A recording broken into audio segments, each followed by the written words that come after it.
Jesus. If I may just state lang po kung ano yung mga nilatag niya. Articles, yung sa mga grounds po, nalagay po niya doon, culpable violation of the Constitution, betrayal of public trust, at graft and corruption. Particularly, sinabi po niya doon yung pagpapahintulot or isinuko ni PBBM, CFP-RRD sa ICC, nang inaresto po siya, kabiguang i-veto yung unprogrammed appropriations, nakasaad din po doon na commit daw po ng graft and corruption si BBM dahil sa pagbenepisyo ng kickbacks mula doon sa Ghost Flood Control Projects. And pumalit to serve po bilang Pangulo, ito si PBBM dahil sa umano'y drug addiction nito, which you also mentioned po kanina. And ang additional nga po doon sa sinabi doon sa articles po ni Attorney Andre is binuong pangaraw ni BBM yung Independent Commission for Infrastructure dahil umano para protektahan yung kanyang mga kaagado. So, just to sum up po, basically what we heard this afternoon was also not the same grounds for impeachment po. And inilapag ni Attorney Andre De Jesus. I've heard yesterday you call it a weak impeachment complaint and you fear na ito po yung may initiate sa Committee on Justice. But it's also the same articles of impeachment po na nilalatag po ninyo ngayon. Your comment po. Yes. Kong. Number one, nung nagsalita ako nung una, I did not immediately discount the Attorney De Jesus impeachment complaint. In fact, what I said was, kung papasok yung kay Attorney De Jesus, papasok ang Makabayan Block impeachment, we can consolidate the impeachment complaints in the Justice Committee hearing. Nung binara kami at hindi pinapasok yung Makabayan Block at hindi pumasok yung aming complaint, alam ko na moro-moro ang gagawin. Kasi dalawa ang consideration sa Committee on Justice. There is form and there is substance. They pwedeng pumasok siya sa form as motherhood statement saying all this, all that without evidence, without proof to show yung assertion mo, then it will also be dismissed by the Committee on Justice. So very, very critical sa akin yung action na ginawa ng Secretary General's Office. And I'm saying now, because of that action, in totality, hindi lang ang Speaker of the House, kundi ang Presidente mismo involved sa pag-block ng impeachment at ayaw nilang sagutin yung hinain ng taong bayan. Lahat tayo dito, involved sa graft and corruption, lahat galit. Anong sabi ngayon ng survey? 68% want the impeachment complaint. Lahat gustong malaman ano ba ang ginawa ninyo. Sino ba ang accountable dito? Why did you block us all of a sudden? For a ministerial procedure. Pumunta ka ngayon kahit anong opisina dyan sa City Hall, katapat natin.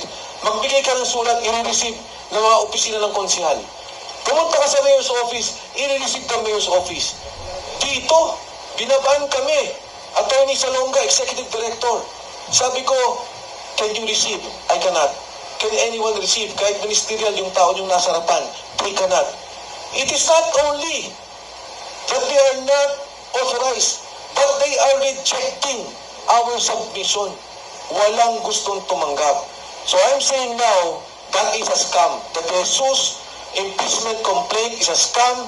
It does not only involve the Secretary General's office, it involves the leadership of the House and the President himself. Thank you. Also want to add, the proper term in law is implicate. It implicates the highest official of the land, the Speaker of the House, the Secretary General, and their cohorts or co-conspirators. This is the first time that this happened. Nung Bautista impeachment, hindi kami blinak. In-accept ang aming impeachment complaint. Walang sekdyan noon. Ang deputy ang nag-accept ng aming impeachment. Kaya may president sa House. Kaya ang ginawa nila sa amin ay paglagpastangan sa konstitusyon. At yun ang magiging mitya ng kanilang additional na pananagutan. I would like to congratulate our people for siding with us. That 68% na accent ng tao sa survey ng Tangere ay indication na gusto ng karamihan ng Pilipino ng katotohanan. Gusto nila malaman ng katotohanan. Please don't block, Mr. President, the impeachment proceedings para ma-clear ho kayo. Otherwise, magiging mancha po yan sa inyong administrasyon. At baka mapasagot kayo sa ibang paraan. Thank you. Yes, go ahead. Sir, just in case po na, okay, nakalusot yung inyo pong impeachment complaint sa Justice Committee, pero hindi nila tanggapin si Zaldico as your state witness, meron pa ba kayong ibang personalities na pwedeng ipantapat as a state witness kay Zaldico? As it is, when we file the impeachment, yung evidence namin can stand. Yun na yun. Kung ano yung final namin, the evidence stands. Kung meron pang, at sigurado kung marami pang lalabas, of course, it can happen. If you recall in the impeachment proceedings of, well, at that time, kay Erap Estrada, there were additional witnesses who came out. Pero dito, it will stand. Even in the House Committee on Justice Hearings, may ebidensya na kami at may mga lalabas pa na maaaring mag-testify doon sa mga sinasabi namin dito. Politiko rin?